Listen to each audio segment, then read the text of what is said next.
Billionaire's pregnant wife finds lipstick on his shirt. She files for divorce without hesitation, mistress shocked. Rachel Delgado once believed she had it all, a loving millionaire husband, a baby on the way, and a beautiful home in the heart of New York City's Upper East Side. Yet one fateful night, she stumbled upon a vivid red lipstick stain on Marcus Delgado's pristine white dress shirt, an undeniable symbol of betrayal. Shock twisted into heartbreak in a single breath, and she knew life would never be the same. Without a moment's hesitation, Rachel resolved to walk away from the marriage that had once been her fairy tale. What follows is a tumultuous, high-stakes tale of deception, courage, and unexpected twists. Rachel Delgado pressed a slender hand to her belly, savoring the gentle flutter of life growing within. She was almost 4 months pregnant, and her excitement at becoming a mother was the shining thread that ran through her thoughts night and day. Marcus Delgado, her husband of 2 years, was busy across the apartment, preparing for a late-night business meeting. Despite the hour, Rachel could hear the soft clicks of his polished shoes on the marble floors. They lived in a sprawling penthouse overlooking Central Park, an ode to Marcus's meteoric rise from an ambitious start-up entrepreneur to a real estate mogul. The decor boasted a mix of avant-garde art pieces and meticulously curated furniture from Italy. Rachel, who had always prided herself on being grounded, despite the luxurious surroundings, felt dizzy with gratitude whenever she paused to reflect on their life together. She recalled how they first met at an art auction in Soho. Rachel, working for a non-profit that promoted local artists, had been trying to secure funding for an emerging painter. Marcus, evidently charmed by Rachel's passion for the arts, had placed a generous bid on a piece she recommended. Their chemistry was electric, and from that evening on, their bond only deepened. Within a year, he proposed to her beneath the cherry blossom trees in Brooklyn Botanic Garden. As she fussed with a loose thread on her cardigan, Rachel glimpsed Marcus stepping out of the walk-in closet, wearing a crisp white dress shirt and a navy blazer. He looked every inch the confident millionaire, with his sleek, dark hair and a watch that gleamed in the subdued lamplight. Approaching her, he placed a tender hand on her belly. "I'll be back by midnight," he murmured, pressing a light kiss to her forehead. Rachel smiled, brushing away a nagging sense of unease that occasionally surfaced whenever Marcus had these late meetings. Over the past few months, he seemed more distant, enveloped in a haze of phone calls and hush-hush deals. But she reminded herself that he was providing for their growing family. His business expansions, though time-consuming, were ultimately for their benefit, or so she told herself. Marcus grabbed his phone and keys. "Don't wait up," he said gently. The door closed behind him, and Rachel was left with her own thoughts. The faint hum of the air conditioner filled the silence of the penthouse. Strolling to the bedroom window, she let her gaze wander over the city's glittering skyline. She could see the iconic spires of Manhattan, witness to countless dreams, both broken and fulfilled. Something about that view always reminded her of how quickly fortunes and fates could change in a city like New York. She placed a protective hand over her abdomen, silently praying that her marriage and the future of her unborn child wouldn't be among those tragic tales. In this moment, Rachel had no inkling of the betrayal she would soon uncover, or how that single, damning evidence on a shirt collar would unravel the life she believed was perfect. Days passed uneventfully, with Marcus alternating between business lunches, lavish galas, and property site visits. Rachel tried to be supportive, offering her presence at key social gatherings. She was well aware that image could make or break a business deal in Marcus's world. Her refined charm and warm smile had often won over potential investors who admired not just Marcus's acumen, but also the graceful, charitable woman by his side. Yet beneath the glitter, a sense of unease took hold. Rachel couldn't ignore the subtle changes in Marcus's behavior. He seemed on edge, answering calls in hushed tones and stepping out of earshot whenever his phone buzzed. She tried to dismiss her suspicions as paranoia. After all, pregnancy hormones had a notorious reputation for amplifying anxiety, but the knot in her stomach only tightened with each passing day. It was a Tuesday afternoon when she decided to meet an old friend, Grace Caldwell, for coffee at the Plaza Hotel. Grace, once a fellow volunteer in the local art scene, had become a close confidant. Settled in a plush booth with velvet upholstery, the two women shared updates about work, marriage, and the challenges of city life. Rachel found herself confessing her apprehensions. "He's more distant than usual, Grace. I know he's busy, but there's something else. He's always shutting off his phone when I walk into the room or stepping away to take calls in private." Grace frowned sympathetically. "Have you tried asking him directly?" "Yes, but he just says it's sensitive business stuff or client confidentiality." Rachel toyed with her teacup, swirling the contents absently. "I don't want to accuse him of anything. Maybe I'm overreacting." Grace reached out to squeeze Rachel's hand. "It's natural to feel more vulnerable right now, especially with a baby on the way. Just promise me you'll listen to your instincts." Rachel nodded, though the conversation only fueled the unease. Later that night, she mustered the courage to gently probe Marcus about his schedule, asking why his hours had grown erratic. He offered a practiced smile. "These real estate deals are time-sensitive, especially with the economy in flux," he explained. "Opportunities pop up fast, and I have to move quickly." He stroked her cheek, adopting a softer tone. "I promise, once we lock in these contracts, things will calm down and I'll spend more time at home with you and the baby." She wanted to believe him, wanted to think that the flicker of dread in her heart was just an overblown reaction, but the next few days did little to quell her worries. Marcus's phone pinged with messages at odd hours. His suit smelled faintly of a perfume that wasn't hers, and more than once she caught him texting someone late into the night, hidden from her sight. A storm was brewing in her mind. She could sense it, like thunder rumbling faintly in the distance. All that was needed was a catalyst, a flash of lightning to bring everything crashing down. It happened on a stormy Wednesday evening. Thunder rattled the windows, and rain pelted the glass in steady torrents, setting a tense backdrop for the discovery that would shatter Rachel's world. Marcus had rushed out that morning for a breakfast meeting at the Waldorf Astoria. By late evening, he still hadn't returned or even sent a reassuring text.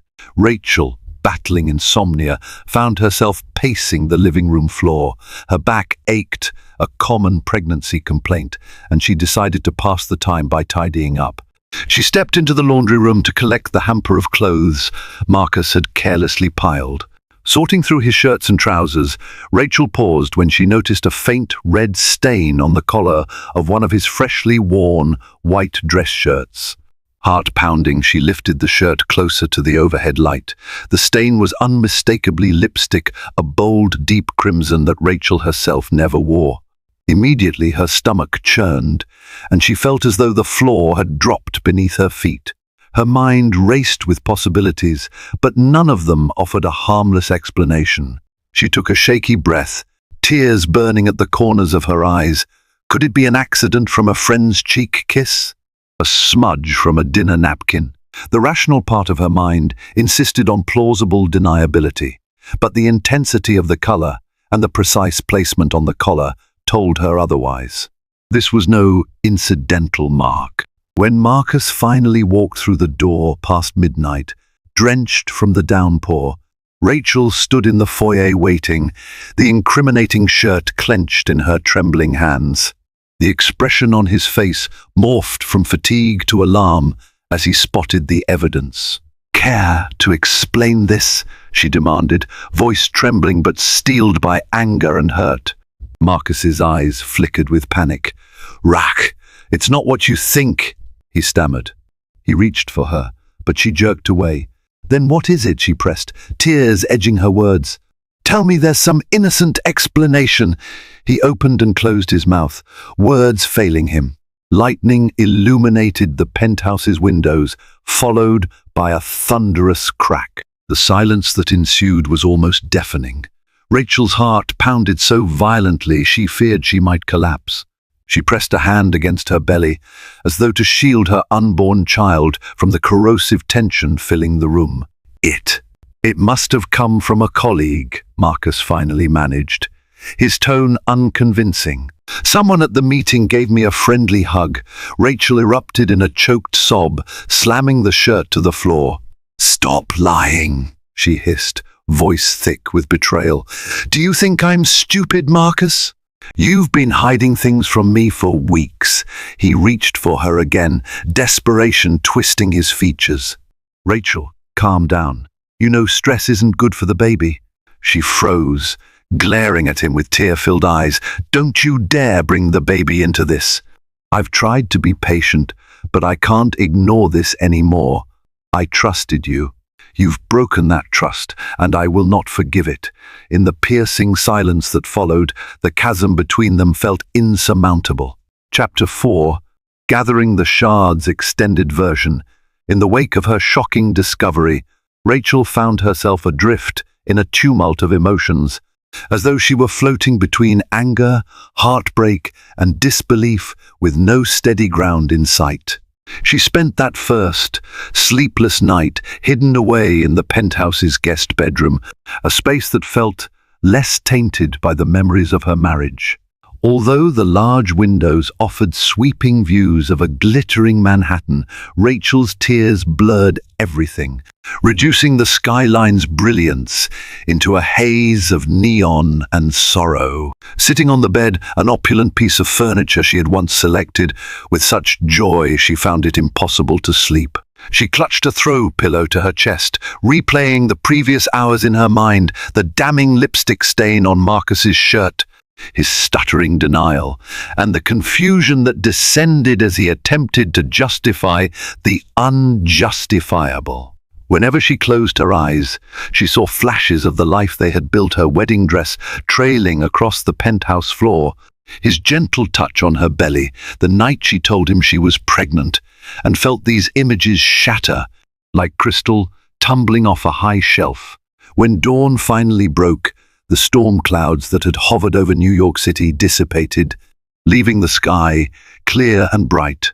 This abrupt return to sunlight felt like a cruel contrast to the darkness enveloping Rachel's heart. Heavy-eyed, she emerged from the guest room, physically worn but buoyed by an undercurrent of determination.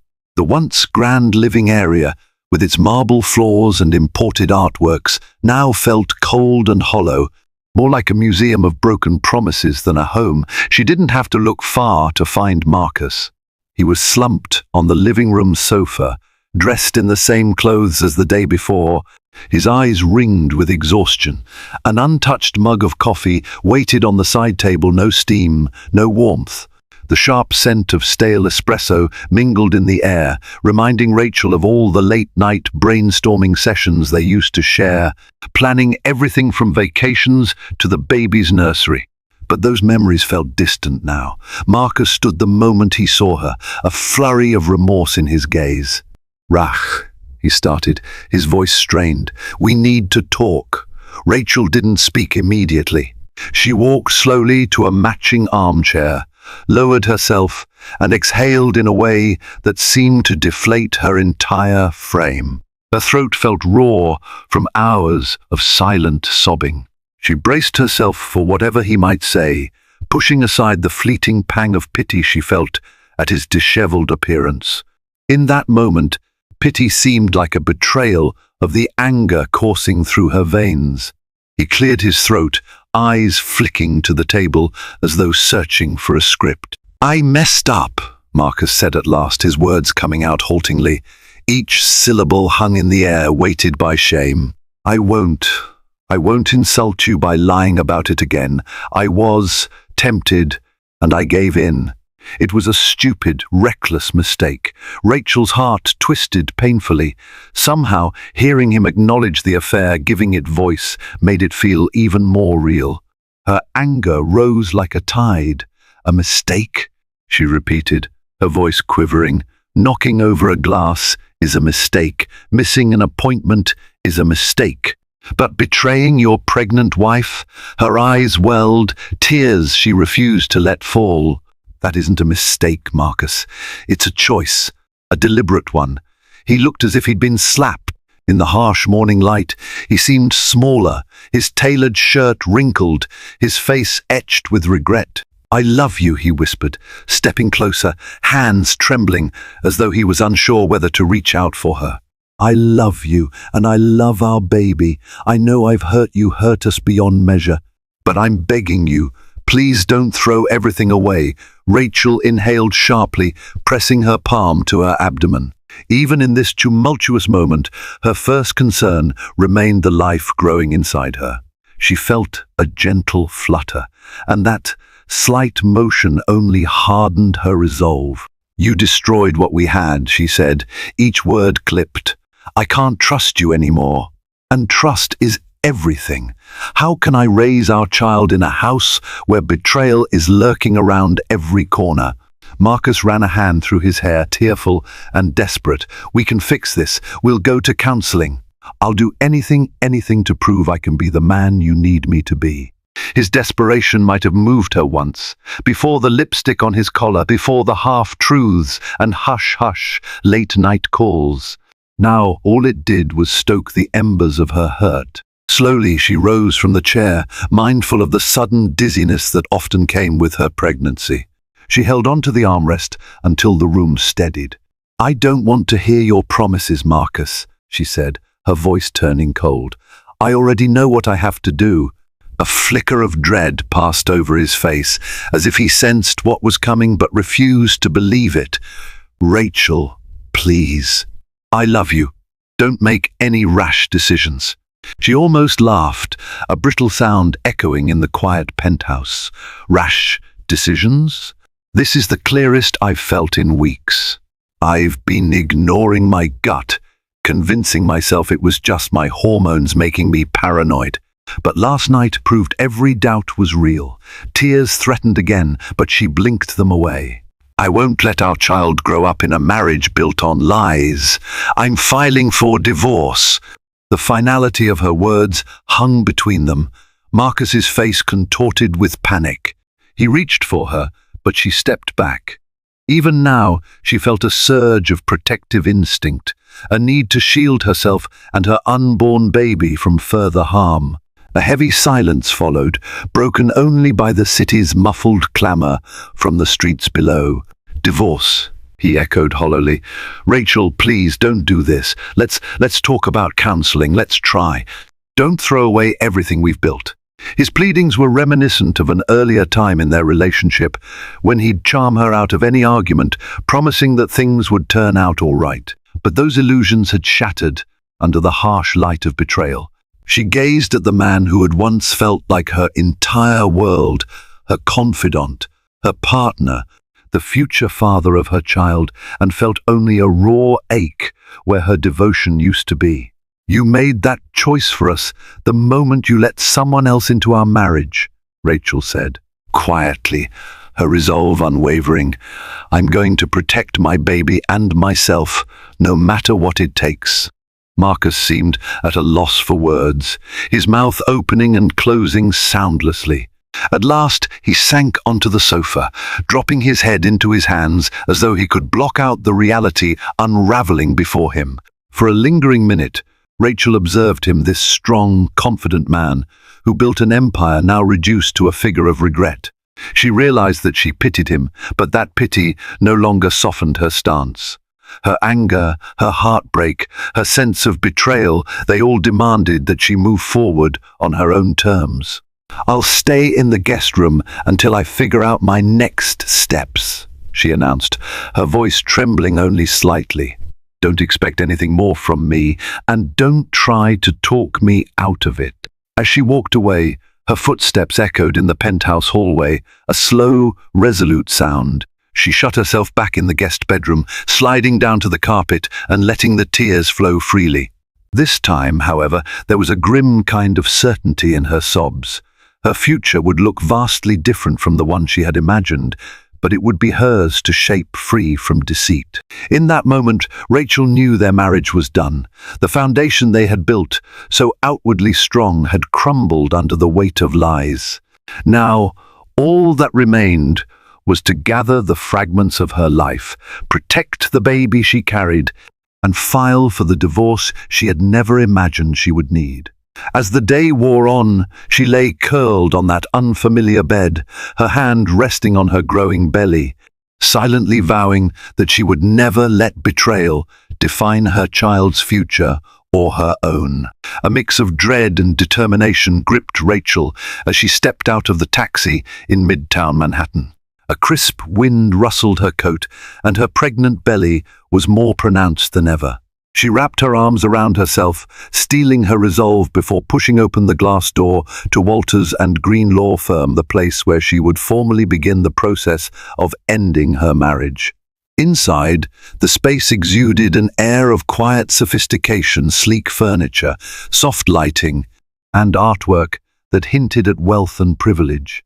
Rachel approached the reception desk, nervously clearing her throat. "I have an appointment with James Walters," she murmured. Within moments, a friendly paralegal escorted her into a spacious corner office. Floor-to-ceiling windows offered a panoramic view of Manhattan's skyline. James Walters himself, a tall, silver-haired man with a gentle demeanor, greeted her, gesturing toward a comfortable chair. She sank into the seat, feeling an unexpected wave of relief at the presence of someone willing to guide her through the legal labyrinth. "Rachel Delgado, correct?" James began, scanning his notes. "You're seeking a divorce on grounds of infidelity," she nodded, briefly explaining how she found the lipstick and how Marcus confessed to an affair. Each word felt like a knife, but she forced herself to speak calmly. James listened attentively, occasionally jotting down notes. When she finished, he leaned forward, folding his hands. "I'm sorry you're going through this," he said gently. "Divorce is never easy, and it's even more complicated when you're expecting a child. Our firm has handled numerous high-profile divorce cases, and we'll do our utmost to protect your interests and your child's." He explained the process, filing the initial paperwork, serving Marcus with the divorce petition, and negotiating a potential settlement. Rachel's mind spun as she tried to absorb the details: alimony, property division, child support, custody arrangements once the baby was born. Her voice quavered when she finally spoke. "Marcus is wealthy, resourceful, and well-connected. I'm worried about how he might react once he realizes I'm serious about this." James gave her a reassuring nod. "We've handled clients with high net worth. We'll ensure you're protected physically and financially.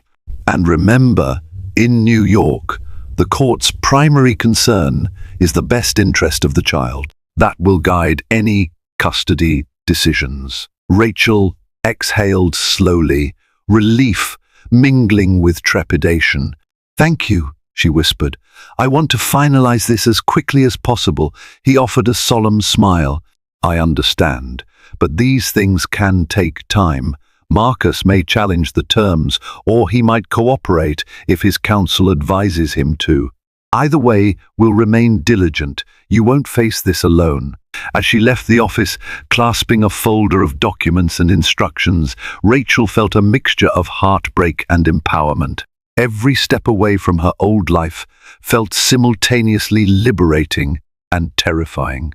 She was giving up the world she once adored, her plush penthouse, fancy galas, and the illusion of a perfect marriage, but she was determined to preserve her self-respect and shield her unborn child from a life steeped in deceit. If Marcus thought he could charm her back into submission, he would soon discover that Rachel Delgado was done playing the role of a complacent wife. Marcus Delgado paced the living room of the penthouse, his footsteps echoing off the marble floors. He'd received a call from a mutual acquaintance hinting that Rachel had been spotted at a high-end law firm. Now, his worst fears solidified as a courier arrived, bearing a thick envelope with the Walters and Green letterhead.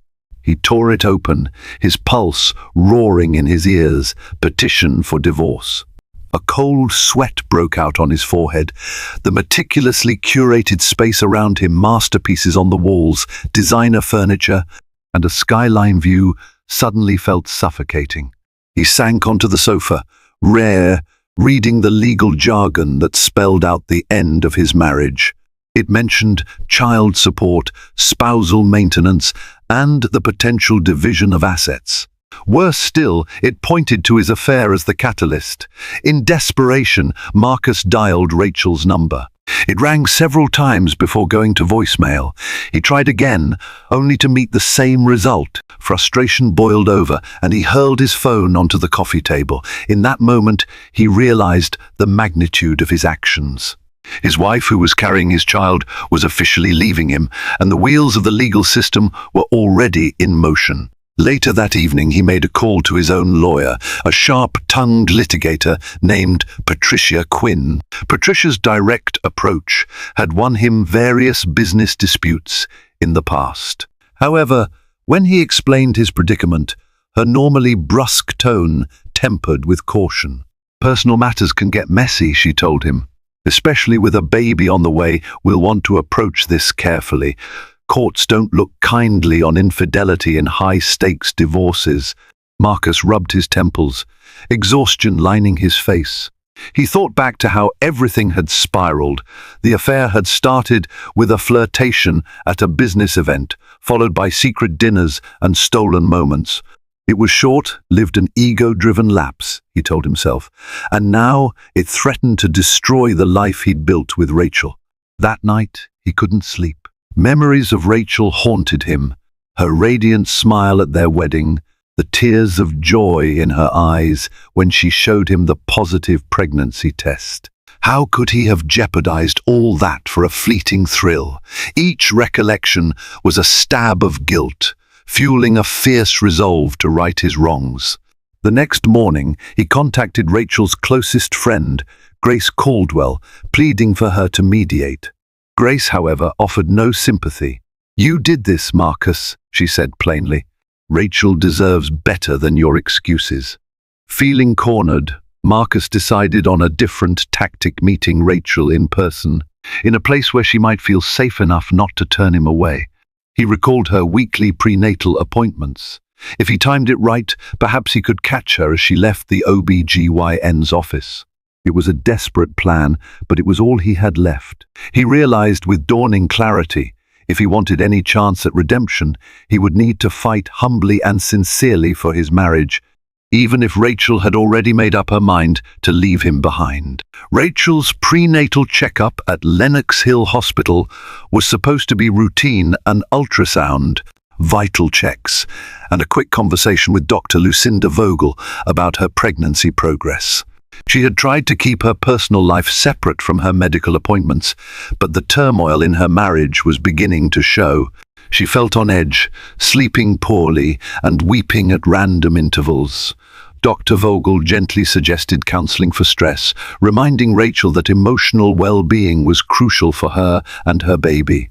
Emerging from the building, clutching a folder of ultrasound images, Rachel walked into the crisp morning air. She paused for a moment, gazing at the black and white printout of her baby's profile, feeling both heartbreak and a fierce maternal protectiveness. Suddenly, a familiar voice cut through her thoughts. "Rachel!" She looked up to see Marcus standing beside one of the hospital's stone pillars. He appeared haggard, dark circles under his eyes, and an uncharacteristic slump to his usually confident posture. Her pulse spiked with anxiety. "What are you doing here?" she demanded, her voice terse. She instinctively placed a protective hand over her belly.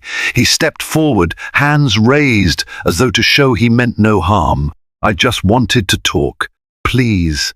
She glanced around, noticing curious onlookers. Mortified by the public scene, she nodded toward a nearby bench, ensuring they remained in open space. Once seated, Rachel fixed him with a wary look. "You can't keep ambushing me, Marcus." He swallowed hard. "I know. I'm sorry. I just had to see how you're doing, how the baby is doing." His gaze dropped to the ultrasound pictures she held. "Is everything okay?" She inhaled sharply, recalling her vow to remain composed. "Our baby is fine. I'm coping. And I'm continuing with the divorce," she added pointedly. Marcus's face twisted with regret. "Rachel, I accept full responsibility for hurting you. I was selfish and stupid. But I'm begging you to give me another chance to at least consider therapy before finalizing anything." Her jaw tightened. "I've heard your apologies, Marcus. They don't erase the betrayal." She struggled to maintain her composure, reminded of how deeply she had once trusted him. "What you did destroyed the foundation of our marriage. Love without trust is worthless." A tear slid down his cheek, and Rachel blinked in surprise. She'd never seen him cry before.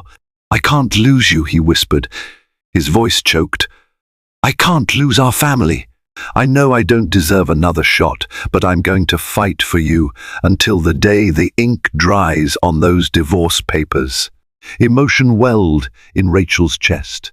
Part of her wanted to lash out, to accuse him again of his infidelity. Another part felt an ache of sympathy, recalling the man she once believed in wholeheartedly. She rose from the bench, refusing to let the tears spill. "I'll see you in court," she said quietly.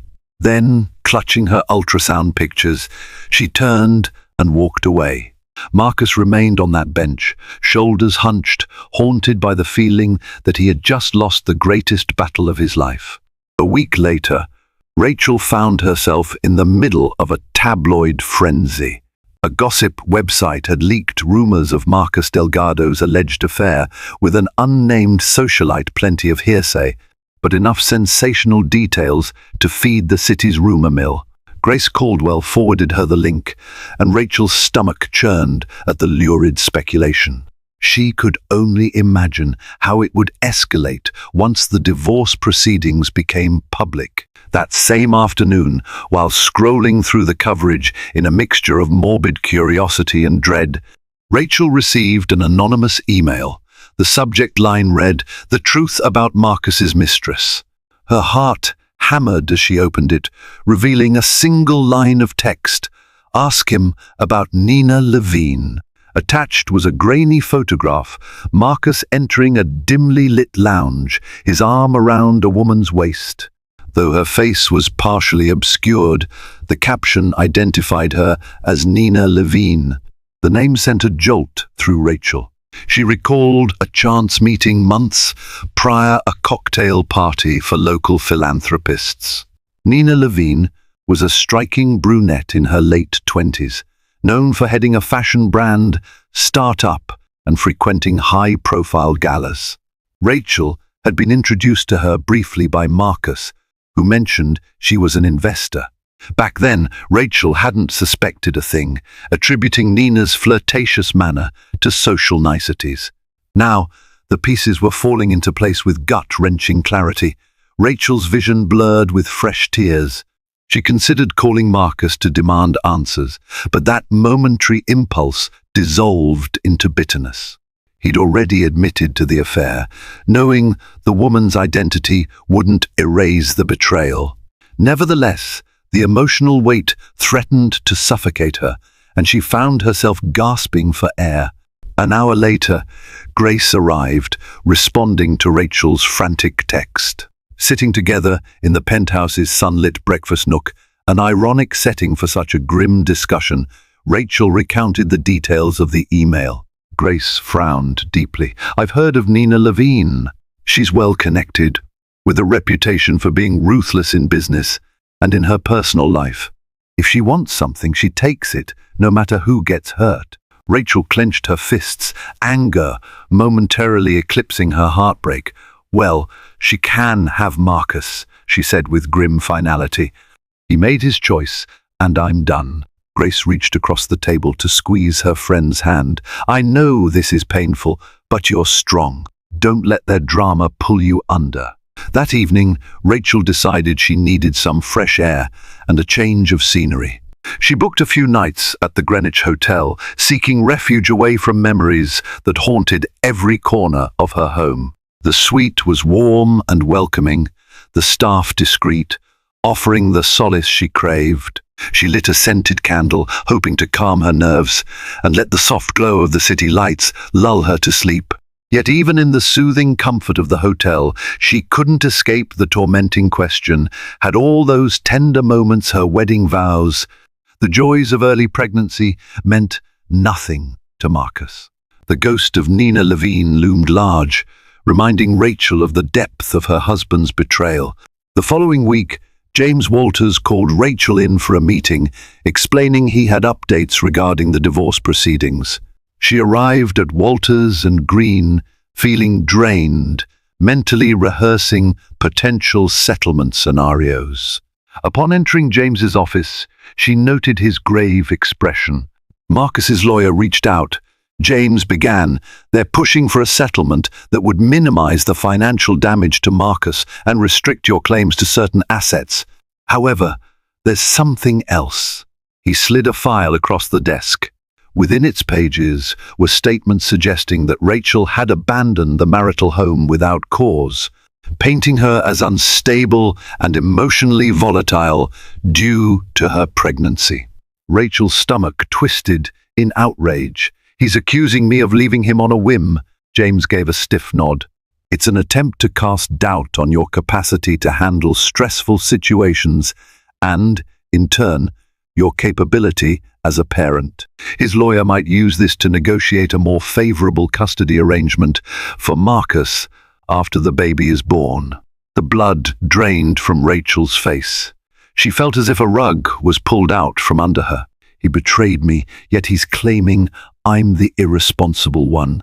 James leaned forward, a steely resolve in his eyes. Don't worry. We have substantial evidence his affair is documented, plus your testimonies. We'll counter any allegations that you're unfit. Right now, it's crucial you maintain composure. Avoid confrontations, especially in public. Keep a record of everything. Rachel swallowed hard. What about child support and alimony? James exhaled. Marcus is a millionaire. If this goes to court, the judge will likely award you a substantial amount, but he's definitely fighting back, possibly under the advice of Patricia Quinn. My recommendation is that we remain calm, gather more evidence if possible, and be ready for a negotiation that won't be pleasant.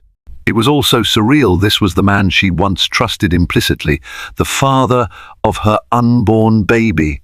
Now, he was turning the tables, questioning her emotional stability. Fury simmered beneath her calm exterior. She might have been heartbroken, but she wasn't weak. She steeled herself, determination fueling her. I won't let him bully me. After the meeting, Rachel stepped onto the busy midtown sidewalk, feeling the pulse of the city surge around her. She inhaled, letting the crisp air fortify her resolve. Marcus was evidently not going to relent just because she was pregnant or heartbroken. His legal team might have insisted on a scorched earth approach, but she was prepared to fight for her rights and for her child's future. That evening, she retreated to her hotel suite, ignoring calls from unknown numbers. She focused on self-care, a warm bath, soft music, and journaling her thoughts. Each entry was a testament to her determination, a reminder that she had the fortitude to walk away from a toxic marriage, no matter how painful. If Marcus wanted to wage war, she would stand her ground, unwavering in her pursuit of justice for herself and her unborn baby. During a late-night reflection in her hotel suite, Rachel wrestled with conflicting emotions. Her heart still ached, remembering the gentle moments she and Marcus had shared. They once talked dreamily about raising children with unwavering love and stability values, now compromised by his betrayal. Yet, in her more pensive moments, she wondered whether fighting tooth and nail in court was the healthiest choice for her unborn child. She received a text from Grace, urging her to prioritize her well-being. "Let your lawyer handle the war. Your job is to stay strong for the baby," it read. Rachel knew her friend was right. The stress was affecting her appetite, her sleep, and even her blood pressure readings at recent OB-GYN checkups. Dr. Vogel had emphasized the need for calm, warning that chronic stress could lead to premature labor. One morning, while sipping a cup of herbal tea, Rachel felt a flutter in her belly, a new sensation stronger than the soft kicks before. She placed a hand on the spot, eyes brimming with tears at the reminder that she was never truly alone. It was a transformative moment, solidifying her resolve. She vowed that no matter how nasty the legal proceedings got, she would protect her child's health above all else. As though on cue, her phone buzzed with an incoming call from Marcus. For a moment, she hesitated, debating whether to send him to voicemail yet again. But something compelled her to answer. "What do you want?" she asked, her tone guarded. "I need to see you," he said, voice trembling. "It's about the baby," her heart caught in her throat. "Why?" There was a pause. "Because I might not deserve to be in your life anymore, but I still want to be a father. I'd like to be involved, at least in the doctor's appointments. Please." A mixture of anger and sorrow coursed through Rachel. "You've got a strange way of showing care, dragging me through legal mud, claiming I abandoned you. How do I know this isn't a tactic to look good in court?" Marcus sighed on the other end. "I can't blame you for doubting me, but this isn't about winning a case, it's about our child. No matter what happens between us, I'm still responsible." She pinched the bridge of her nose, tears pricking at her eyes. Part of her wanted to slam the phone down.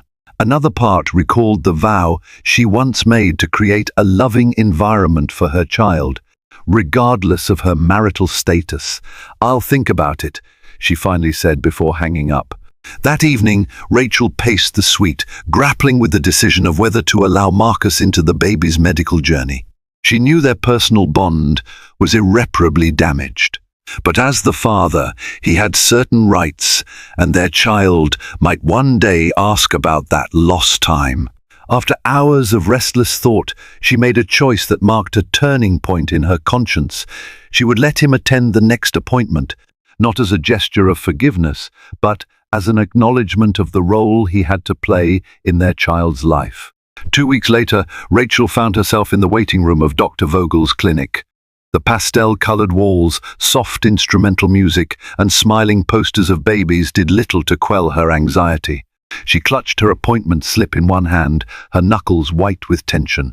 Marcus was due to arrive any moment, and she felt torn between dread and a begrudging acceptance. Sure enough, moments before her name was called, she saw him stepping in. Dressed in a dark suit, he scanned the room until his eyes locked onto hers. Nervously he approached, offering a tentative smile. "Rachel," he whispered, a combination of relief and apprehension lacing his voice. She offered a curt nod. "Let's just get through this." The nurse led them into an exam room where Dr. Vogel greeted them. Rachel explained that Marcus was the baby's father, and Dr. Vogel offered a professional smile, instructing Rachel to lie back for an ultrasound. The room fell silent, except for the soft hum of the machine. As the technician spread warm gel on Rachel's belly, Marcus stood by, his hands clasped so tightly his knuckles seemed ready to pop. A flicker on the ultrasound screen revealed the baby's form, a tiny profile, arms and legs moving in an aquatic ballet. Rachel felt her breath hitch, overwhelmed by love and wonder. Marcus, too, seemed visibly moved.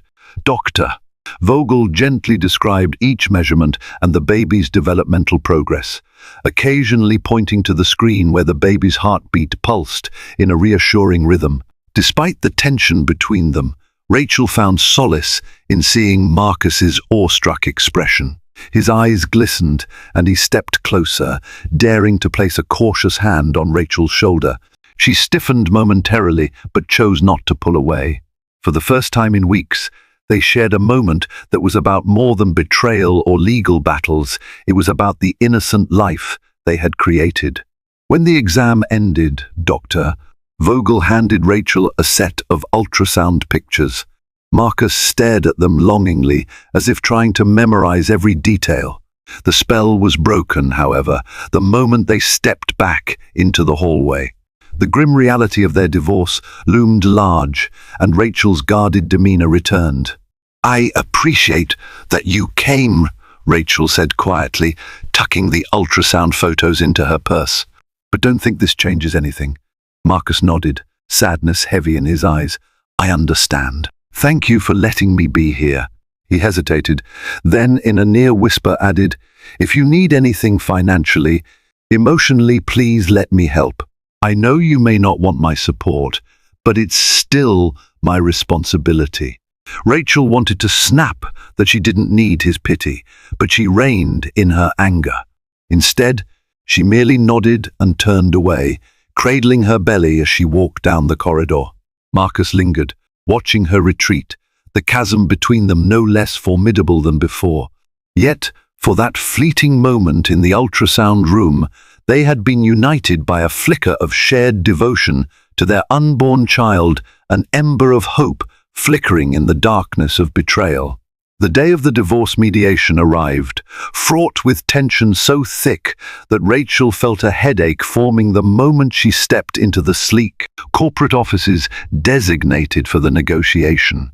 James Walters greeted her with a reassuring nod, while Patricia Quinn, Marcus's formidable attorney, sat across the table, riffling through her notes. Marcus was already seated beside Patricia, looking as though he'd barely slept for days. A neutral mediator, a middle-aged woman named Helen Cho, began by setting the ground rules. Everyone would have a chance to speak, proposals would be exchanged, and they'd aim for an amicable settlement. Yet the undercurrent of hostility was palpable. Rachel realized she'd been clenching her fists under the table and forced herself to relax her hands. James started by outlining Rachel's requests.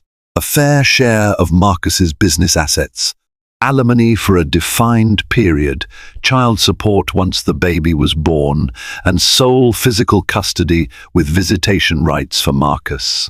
He emphasized that Rachel's well-being during pregnancy and postpartum was paramount, and that Marcus's affair had irreparably damaged the marriage. Patricia countered by acknowledging the affair, but downplaying its significance. "My client recognizes his mistake, but we dispute the demand for sole physical custody. Marcus Delgado is a responsible, successful individual who has every right to be significantly involved in his child's life." She hinted that they were prepared to go to trial if necessary. Marcus's eyes flickered with regret when Patricia mentioned the affair. He stole a glance at Rachel, who stared resolutely forward. After hours of back and forth, debates over financial disclosures, and a litany of compromises, the mediator called for a break. Everyone left the conference room in tense silence. Rachel found a quiet corner near a window overlooking Midtown's bustle. She sipped water, trying to stave off a mounting headache. Marcus unexpectedly approached, looking troubled. "I'm not trying to punish you by fighting for custody," he said softly. "I just want the chance to be a father." Her heart twisted. Despite her anger, she couldn't deny that her child deserved both parents, provided Marcus could be a positive influence. But the wound of betrayal remained raw. "This isn't just about you, Marcus. It's about what's best for our baby," she said, her voice tight. "You claim you're ready for fatherhood, yet you also shattered our family's trust." He swallowed hard. "I can't change the past, but I can do better in the future." Before she could respond, Patricia signaled him to return for the next session. With a resigned sigh, Rachel headed back to the conference room, James by her side. Another wave of negotiations ensued. By day's end, they hammered out a tentative agreement. Rachel would receive a substantial financial settlement, spousal support for a set time frame, and child support once the baby was born. In return, Marcus was granted joint legal custody, ensuring he had a voice in important decisions for the child, while Rachel maintained primary physical custody. As the mediator summarized the agreement, Rachel felt a swell of relief. It wasn't a perfect resolution, no arrangement could mend the heartbreak, but it was a roadmap to the future. She allowed herself a small sigh, aware that the hardest part still lay ahead, truly moving on. In the weeks following the mediation, Rachel Delgado entered a new phase of life, one that felt both frightening and liberating. She continued to stay at the Greenwich Hotel while scouring listings for a suitable apartment. The penthouse, laden with memories and half-truths, was no longer an option. She wanted a fresh start, a sanctuary where she could welcome her baby without the shadow of betrayal looming over every doorway.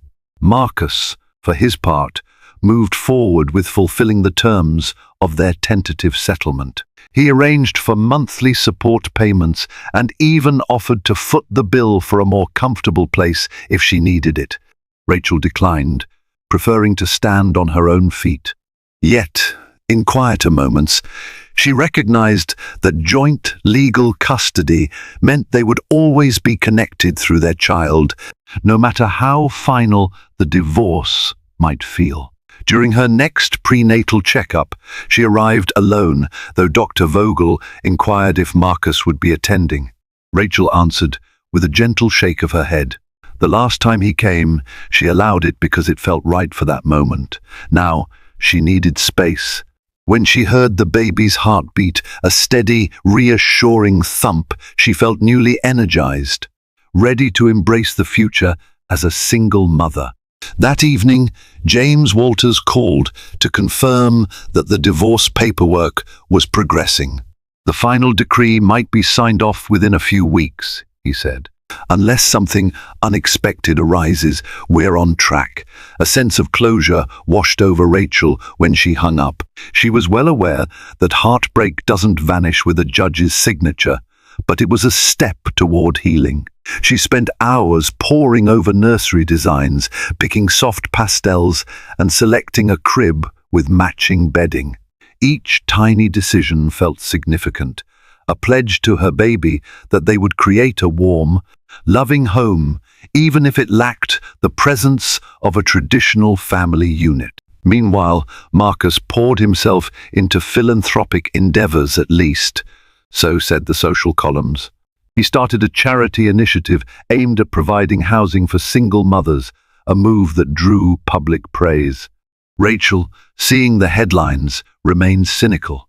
Was it a genuine gesture of remorse or simply a tactic to repair his image? In truth, it didn't matter. She'd already chosen her path. As the final papers neared completion, Marcus asked if they could meet for coffee. No lawyers, no mediators. Reluctantly, Rachel agreed, hoping the brief exchange might lay the groundwork for a respectful co-parenting relationship. They met at a discreet cafe near Central Park. The conversation was polite, laden with the tension of unspoken apologies and unhealed wounds.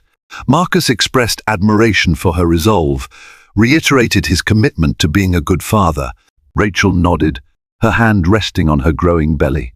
They parted with the knowledge that their lives would forever entwine around the child they had created, but that the marriage they once cherished was nearing its final end. Days later, the divorce decree arrived, delivered to Rachel's new address in a simple manila envelope. She held the document with trembling hands, reading each line. Then, breathing deeply, she signed where needed, tears slipping down her cheeks. It was done. The next morning, Rachel awoke in a sunlit apartment, a new beginning. Despite the heartbreak, she felt surprisingly calm, as though the storm had finally passed and she was standing on firmer ground. She had endured betrayal, confronted it head-on, and emerged stronger.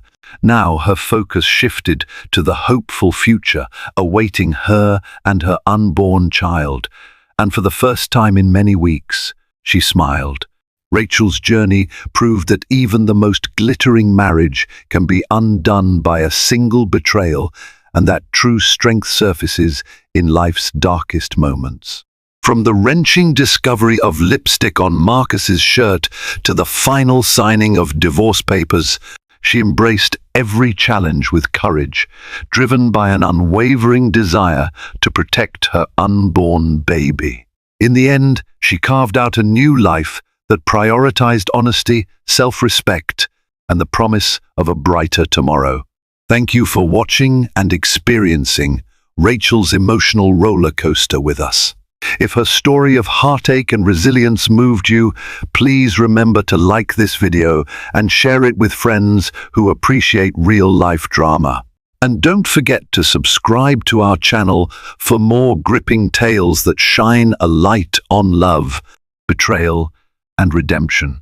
Your support keeps us creating meaningful content, so stay tuned for the next story that might just inspire your own personal transformation.